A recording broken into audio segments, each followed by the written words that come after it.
प्यारे बच्चों, अभी हमने बिशन की दिलेरी पाठ को पढ़ा।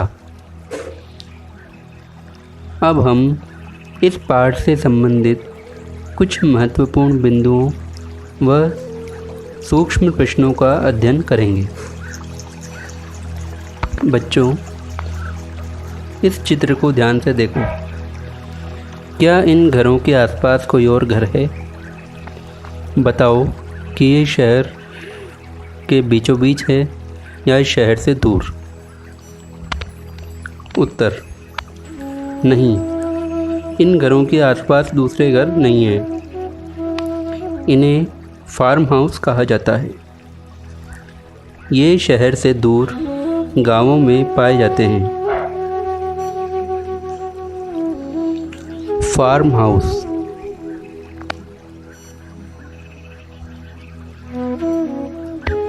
बच्चों, इस चित्र में आपको कुछ झाड़ियाँ दिखाई दे रही है। इन झाड़ियों की विशेषता क्या है?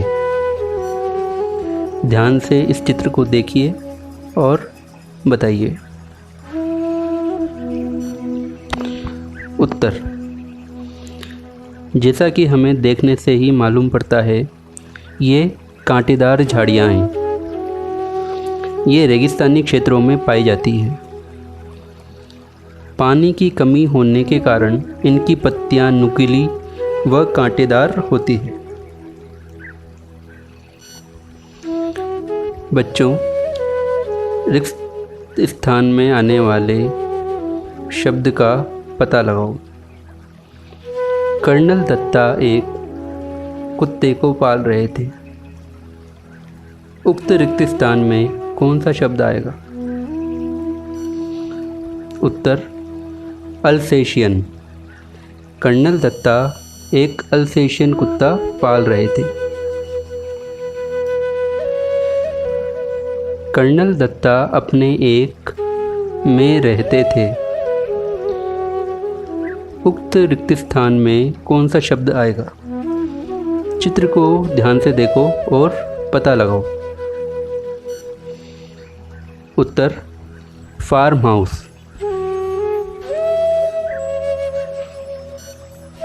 कर्नल दत्ता अपने एक फार्म हाउस में रहते थे। बच्चों, पाठ में हमें तीतरों के शिकार के बारे में बताया गया है। शिकारी इस हथियार से तीतरों का शिकार कर रहे थे। आखिर यह हथियार क्या है? चित्र को ध्यान से देखो और बताओ।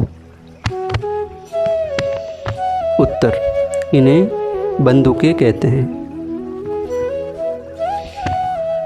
बंदूकें किन किन लोगों के पास हो सकती हैं?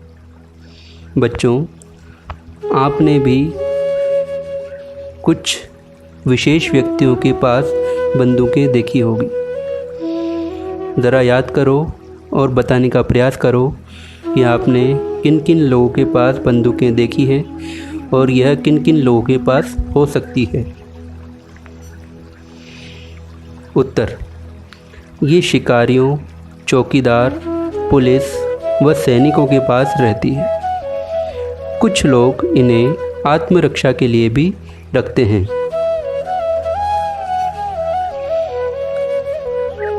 इन चित्रों में भी दो प्रकार के हथियार हैं। इनके नाम बताओ।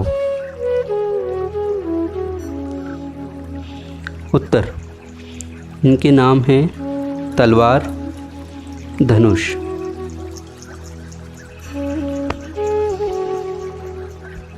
पहचानो ये क्या है? बच्चों, चित्र में आपको कुछ विशेष प्रकार की आकृतियाँ दिखाई दे रही है। इन्हें ध्यान से देखो और पहचानने का प्रयास करो। हाँ, ये हैं विविध प्रकार के घोंसले। बच्चों, क्या आपने कभी घोंसले देखे हैं? विभिन्न प्रकार के पक्षी जैसे चिड़िया, तीतर, बया आदि पेड़ों पर घोंसले बनाते हैं। बच्चों, चित्र को ध्यान से देखो। इस चित्र में एक सुंदर चिड़िया अपना घोंसला बना रही है, लेकिन किन किन चीज़ों से? एक चिड़िया घोंसला बनाने के लिए किन किन चीज़ों का उपयोग करती है? पता लगाने का प्रयास करो। उत्तर: चिड़िया अपना घोंसला तिनके, घास फूस व सूखी पत्तियों का उपयोग कर बनाती है। बच्चों, इस चित्र को ध्यान से देखो। जानते हो इस पक्षी का नाम क्या है? यह है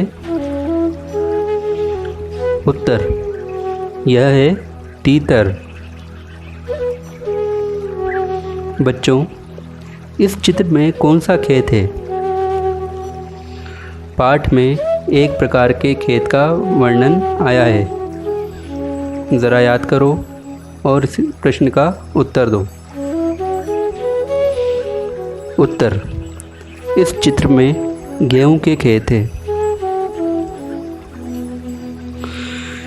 खेत में दवा का छिड़काव हो रहा है।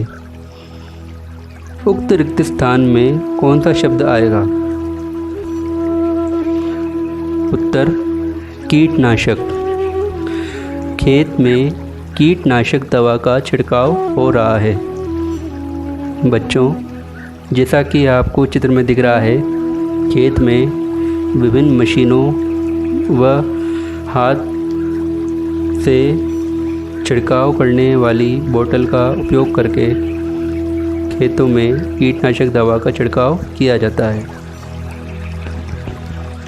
इन चित्रों में कौन सा फल है? यह किन किन रंगों में पाया जाता है? उत्तर: चित्र में दिखाया गया फल सेब है। यह लाल व हरे रंग में पाया जाता है। बच्चों, अंत में आपको गृह कार्य हेतु कुछ पूरक प्रश्न दिए गए हैं। इन प्रश्नों के उत्तर पाठ का अध्ययन करके व अपनी समझ के अनुसार देने का प्रयास करें। प्रश्न 1: फार्म हाउस में कौन रहते थे? प्रश्न 2: शिकारी किनका शिकार करते थे? प्रश्न 3: तीतर को किसने बचाया? प्रश्न 4: इस कहानी का संदेश क्या है? प्रश्न 5: बिशन क्यों डर गया? प्रश्न 6: स्वेटर किस चीज़ से बनती है? प्रश्न 7: पढ़ाई में बिशन की मदद कौन करता था? प्रश्न 8: शिकारियों ने किसके खिलाफ कर्नल से शिकायत की? बच्चों, इन प्रश्नों के उत्तर पाठ में ढूंढिए और इन्हें करने का प्रयास करिए। आपकी सहायता के लिए एक प्रश्न का उत्तर मैं यहाँ बता देता हूँ। प्रश्न 4: इस कहानी का संदेश क्या है? बच्चों, इस कहानी में यह संदेश दिया गया है कि लोग मारने वाले की नहीं बल्कि बचाने वाले की पूजा करते हैं। किसी भी प्राणी को सताने का अधिकार हमें नहीं है। यदि हमें कोई भी प्राणी विपत्ति में दिखता है तो हमें उसे बचाने का यथासंभव प्रयास करना चाहिए एवं हम बिशन की बहादुरी से भी सीख ले सकते हैं। चाहे कितनी भी विकट परिस्थिति हो, हमें अपनी बुद्धि व विवेक का उपयोग करना चाहिए व घबराना नहीं चाहिए। समाप्त।